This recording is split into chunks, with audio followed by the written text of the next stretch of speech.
Hello, welcome. So today we're going to be looking at r/relationships. Some wild stuff today, I must say. And I tell you what, I am very much in the mood to read it.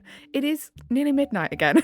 This is becoming a habit. But I had a great day. I saw a friend today, so it's been a good day. And I'm just in the mood to, waffle. So if that sounds like something you'd be interested in listening to today, then please stick around and enjoy. And also, don't forget to like and subscribe, please. Thank you. Okay, so the first story, boyfriend's dad constantly degrades and insults me as a joke. Sounds like a massive thunder. I can't say the other word, actually. It's too early in the video. See you next Tuesday. There you go. I've, 28F, been with my boyfriend, 28M, for 1.5 years, and I've genuinely tried with his dad, but for a minute, I was like, wait, what? You've tried to get with his dad? Like, no, that's not what she means. That's not what she means. Okay. Get with it, woman. God. But I feel like I'm at my limit. His dad constantly makes comments that are degrading and make me deeply uncomfortable. He regularly calls me B-face, pregnant fish face, okay, we're getting there, CUNT, etc. He makes remarks about my eating, saying things like, you don't stop eating, you hoover food up, effing hell, don't tell me you're eating again, what don't you eat, etc. Does your fella not say a thing? Like, what the hell? If one of my parents was degrading my partner in that way, oh, you best believe I would be kicking up the biggest fuss. That was really, really British of me, wasn't it? Oh, I'm going to kick up a very big fuss. I'm going to have a stern word.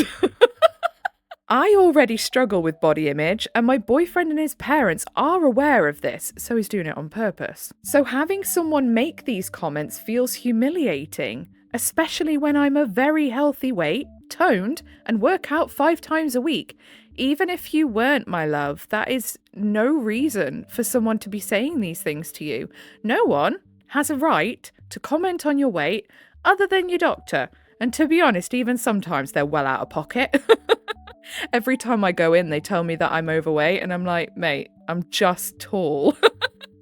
I'm not overweight in any way, shape, or form. I'm just tall. It's not even about my body. It's the constant need to comment on what I'm eating. He will sometimes cook Sunday dinner and do me one too, but then berate me for eating it quickly. Ugh, he sounds disgraceful. He also constantly comments on my appearance. He told me I shouldn't wear makeup around the house and that I should wear light clothing instead of black. Why does he sound like he is like the leader of a cult? No makeup, white clothing, preferably ones that look like bed sheets. Sounds a little odd to me. Before we went on holiday together, his parents sat me down and told me that I should stop wearing so much makeup. Oh, here we go. I've worn gothic, smoky eye makeup for 10 plus years because I like it. Yeah. Anyone who wears alternative makeup, oh, do we get grief for it? It's hilarious. It's just like, mate, it's eyeliner. It comes off. You don't need to get so bent out of shape about it. They also said I shouldn't wear makeup during the day on holiday because it'll melt off. You clearly have not seen the setting spray I have. But told I could wear it on the evenings. My boyfriend defended this by saying they just want me to feel more confident. If they wanted you to feel more confident, they would keep those big, gaping, cesspool-filled holes in their face shut, now wouldn't they? When we're on holiday together, his dad was especially nasty to me, and I felt completely trapped in a foreign country. I couldn't even have alcohol without being called an alcoholic. I felt trapped, and it put strain on my relationship.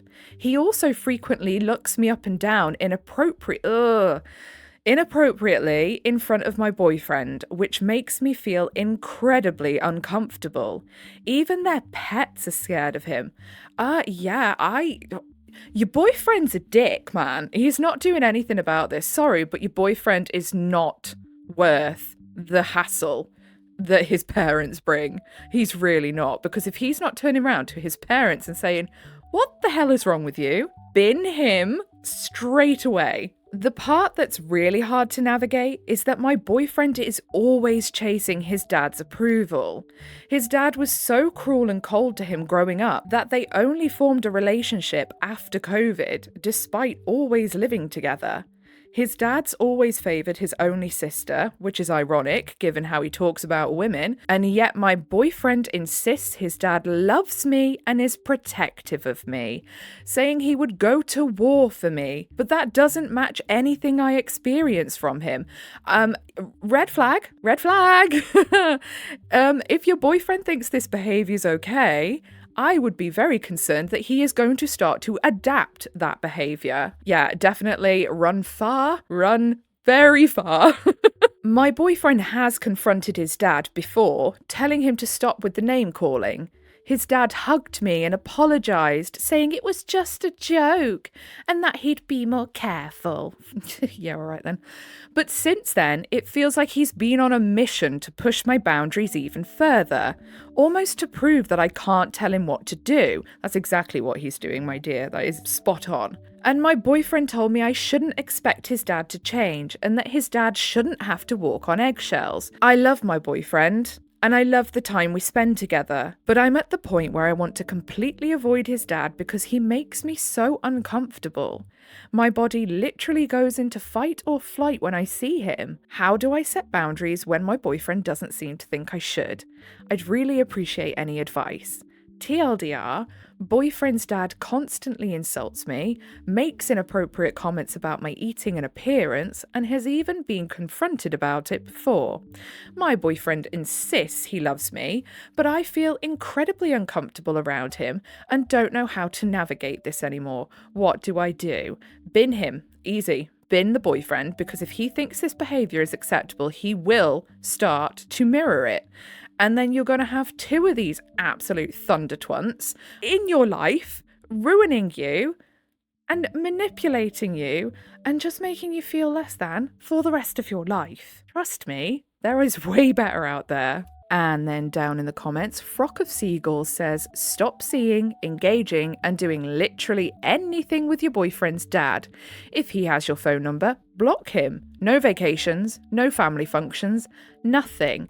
Yeah, if that's the least I think OP should do, but I genuinely think OP should bin the boyfriend, to be fair. Galen Meyer says, how do I set boundaries when my boyfriend doesn't seem to think I should? And they say, by ending the relationship. He doesn't respect you, just like his father. Bot on. And then Trolldoll26 says, almost kind of harshly, but also very truly, have some respect for yourself and end this relationship. Why are you letting this man speak to you this way? There is never a good enough reason to allow this kind of behaviour. I hate it when Redditors use dump your boyfriend as a solution, but holy F, this would be the time to dump your boyfriend. Oh God, yeah, it really would. Doesn't matter if he confronted his dad's behaviour is disgusting and your boyfriend doesn't care. Yeah, exactly. Your boyfriend either doesn't care or thinks that that behaviour is normal, both of which are highly concerning. Get him gone. Next post, my 34M girlfriend 33F has monthly mental breakdowns, panic attacks, episodes, and I don't know if I can deal with it anymore. We've been dating for 2.5 years now. We matched online. It's a long story, but it would give away our identities. But it's quite unique. Oh, I really want to know now. You can't say that and not tell us. And I totally fell for her. This has been my longest relationship ever. Just 3 weeks after we started dating, we took a road trip to go camping, and that's when I genuinely started falling in love with her. Only a few weeks after that, we started exchanging I love yous. She's been able to put up with my annoying quirks, and I with hers. We enjoy so much of the same things, but also enjoy our own things as well. We love travelling, and we've all been together, and it's honestly the most fun exploring and experiencing new things with her. Can you not? What are you doing? What are you doing? Could you not? Hello? I'm trying to record here. Shh, quiet meows, please. Where was I? She's always open to try new things and experience new foods, etc. It's nearly everything I've dreamed of in a relationship. At least, well, 70% of it. The other part is totally weighing me down as I approach whether I want to spend the rest of my life with her. Once a month, sometimes more, she has a total and complete meltdown, just totally not functional. I have never seen another adult human cry like this. Wait, once a month. Does she have PMDD by any chance? Like, not even just ugly crying, but a 3-year-old tantrum level crying.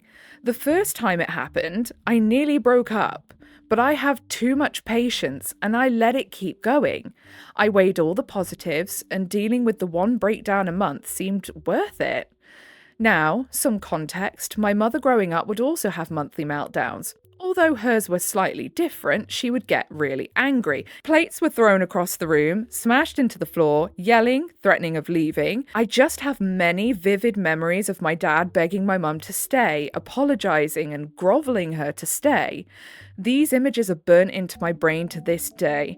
It's ultimately probably what led to their divorce. My dad couldn't take it anymore and started cheating and kicked my mum out. Every time these happen with my girlfriend, it just triggers all those feelings I have as a child of being frightened, fearing my mum would leave, etc. But I bite my tongue. I hold her, comfort her, and try to calm her down. These go on for 3 to 5 hours at a time. I can't leave her alone because then she tries hurting herself. And if I try to do anything other than comfort her, it pushes her further into her spiral. I do get that. Like, I had a very volatile mother growing up. Like, I got scissors, like kitchen scissors thrown at me and all sorts, like... So for quite a while, I was very confrontation adverse, which is funny, because I'm also someone who is quite happy to get into confrontation if it's on someone else's behalf. Say if it was someone's trying to start on a friend, I will gladly go then. But if someone's like coming at me sideways for no reason, so it's usually if it's someone I care about. If it's someone I don't care about, I couldn't care less. Doesn't bother me. But if it's someone I have a connection with, all of a sudden it's like the world is ending. It's so weird. She claims she is self-aware during these, but she acts like she's reverted to a 3-year-old. She is aware this is a problem, and she gets angry with herself for letting it happen. Even though I reassure her that I understand, I've tried to do research and help her figure it out, but she gets extremely angry when I put my doctor hat on. Wait, are you actually a doctor? Or is that just like saying that you're pretending to be a doctor? Because, yeah, I think that would pee me off and all. If I've got a bit of an issue and someone's trying to like armchair diagnose me, I'd be getting a bit annoyed. But I do get that you're trying to help, so I understand. So, I've supported her in trying to figure it out. She's been seeing a therapist weekly, sees a psychiatrist, has been seen by doctors. She did 6 months of therapeutic ketamine, etc. But nothing has improved, and it's only gotten worse, with one of the recent episodes forcing me to nearly call 911 as she was driving, had to pull the car over, and started to run away with no coat in the middle of winter.